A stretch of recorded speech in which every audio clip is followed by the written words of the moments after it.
No doubt, Big Sean, Chris Brown. We got the homie Big Sean in the building. Oh, yeah. What's up, baby? Good, man. How you?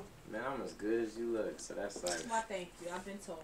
Welcome to VA, though, man. It's good to have you here. You here opening up for Wiz tonight. You and Wiz doing it at the Intello's Pavilion, right? Yeah, me and him doing at the... That's right, where you just said that. What I just said. Yeah, it's in P-Town. Yeah. Tickets haven't quite sold out yet. They're going fast, but y'all can still grab your tickets. Yeah, it's going to be fun, man. Me and Wiz perform together and just be shutting it down. It's fun. Me and Wiz been friends before all this, before he started blowing up, before I did. And so it's tight to see, you know, just... You know, friends just be on the road together. It's tight to see him blow up so big, and he tells me the same thing. I know the after parties just be outrageous though. Being that y'all cool, what y'all do after the concert? Be honest. Well, we go to after parties sometimes, like in Vegas. We went to the club and did crazy things, you know, just. You not. I had my mom with me though. You had your mom. Okay, well that makes all the difference. That makes Vegas not quite Vegas, right? Yeah, I know, man. I had my mom, my dad, and my brother because that was the day my album came out. So that was like a real meaningful thing. I was crying with my mom in her arms for like 15 minutes. Wow, a whole 15? A whole 15, man, because I remember she was broke as hell. Wow.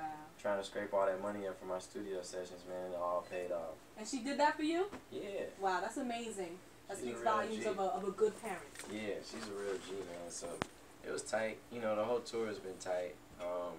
We've been recording. We got a studio bus, so me and Wiz been dropping songs. Me and Wiz and Currency been dropping songs like every day this week. That's dope. Okay, so we can expect some more new material from you? Is that what you're saying? Of course, man, of course. Because Finally Famous is in stores now. How's that coming along? It's coming along great. It was a #1 rap album in the country. I think it's #2 now. It's like #2 in the world or something like that. But it's been in stores for a few weeks now, so. Yeah, it's been there for a few weeks, so it's still selling good. People still, you know, got great reviews. Rolling Stone gave it like a 3.5 out of 4. Yeah, we heard it. We played a lot of the joints when it dropped. So yeah, we support the Big Sean. Yeah, I know y'all some real G's, man. So tell us a little bit about how you, for those that don't know your story. I mean, you just mentioned a little bit about. You know, how you had to, scrape up to get the studio sessions to get things popping. Once you got past that point and did have some material, what did you do with it and how'd you get put on? I was selling my material in high school, man.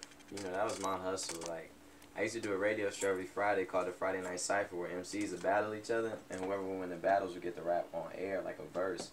So I would do that because it was great promotion for me to sell my CDs around high school. So I was doing that for like a year straight. So when I got to my senior year of high school, Kanye was down at the station, and I did that show every Friday. So it was a Saturday morning. I remember cashing my check. I was a telemarketer. It was the wackest job. Oh my God, telemarketer is the wackest job ever. It was horrible, man. So I was cashing like my $130 check, you know. And my homie Tone called me and was like, "Yo, you listening to the radio?" I'm like, "No, what's up?" He's like, "Man, that fool Kanye at the station. Yo, if you go down there and rap for him, man, he'll sign you, cuz. If he just heard you, he would sign you." I'm like, "Man, you sound dumb as hell." And I thought about it for like 12 seconds. I was like, "Man, that's a great idea." So I left, went down there, had my CD on deck. Since I've been doing that show, they let me write in the station. And the show I did was every Friday, and this was Saturday. So I lied and said I left my phone in the back. So they let me go back there and get it. And, you know, I met him, shook his hand, said, "Yo, I'm an aspiring rapper, man. Can I rap for you?" He's like, "Man, I ain't got time. I got to go." I'm like, "Man, I ride to school listening to you, man. You my hero, cuz. Just let me spit something." He's like, "All right, man. Well, you got 16 bars while we walking out the station. Go." I ended up rapping for like 10 minutes straight. He was really into it. Needless to say, he was feeling you. Yeah, he took the CD, listened to it, and it even took months and months after that. Like, I graduated high school. I was on my way to Michigan State. I graduated with like a 3.7. I was ready to have all the fine-ass Michigan State girls in my dorm room, ready to get wasted up in college. And I gave it all up just for the possibility of signing to them. But it all worked out, man. It did turn out in your favor, you must admit. Yeah, it all worked out. That's man, you know, I always say you always follow your heart, man, over your head. Just because you never want to be 80 years old wishing you woulda, coulda, shoulda did anything, you know? I'm all about that, man. Once again, we're on with Big Sean. He is at the Intello's Pavilion.